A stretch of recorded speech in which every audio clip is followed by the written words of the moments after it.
छात्रों के भविष्य पर टपक रहा पानी।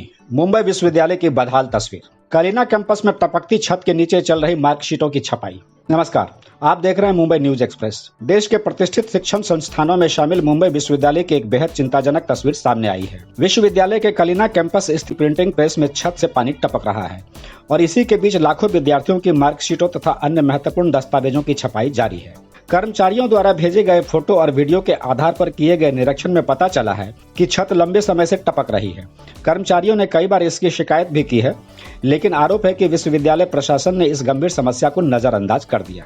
सबसे बड़ी चिंता यह है कि पानी के कारण महत्वपूर्ण दस्तावेज खराब हो सकते हैं। साथ ही रिसाव के कारण शॉर्ट सर्किट जैसी दुर्घटना का खतरा भी बना हुआ है। इस मामले को लेकर युवा सेना के सीनेट सदस्य प्रदीप सावंत और पूर्व सीनेट सदस्य राजन कोलंबेकर ने कुलपति प्रोफेसर डॉक्टर रविंद्र कुलकर्णी को ईमेल भेजकर तत्काल मरम्मत और सुरक्षा उपाय सुनिश्चित करने की मांग की है। कलिना परिसरातील मुंबई विद्यापीठाच्या प्रिंटिंग प्रेस म्हणजे मुद्रणालयाच्या बाहेर आहे। इथे विद्यार्थ्यांच्या मार्कशीट प्रिंट होत असल्याकारणाने आज जाण्यास स्टाफ व्यतिरिक्त लोकांना इथे निर्बंध असतात, त्यामुळे आम्ही आतमध्ये जात नाही।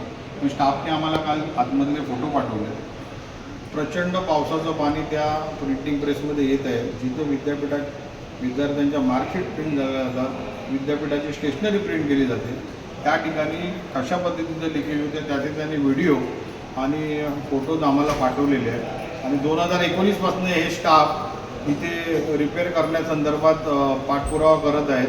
त्यानंतर नवीन जी परीक्षा भवन बिल्डिंग झाली, कदाचित जर हा विभाग तिथे शिफ्ट केला असता ते एवढी भयंकर परिस्थिती आली नसती। आज तिकडची यंत्रसामुग्री देखील भिजत असल्याकारणाने ताडपत्रीचं प्रयोजन विद्यापीठाने केलेलं आहे। तर आज यांनी देखील पाठपुरावा केला आहे, आम्ही देखील VCना पत्र देत आहोत की ज्या ठिकाणी मुलांचं भवितव्य ठरवून मार्कशीट गुणपत्रिका तयार होते, किमान तिथे तरी योग्य त्या सुविधा पुरवाव्यात आणि लवकरात लवकर हा विभाग दुसरीकडे शिफ्ट करावा अशी आम्ही आग्रहाची मागणी करणार आणि ती झाली नाही तर आम्ही इथे आंदोलन करणार।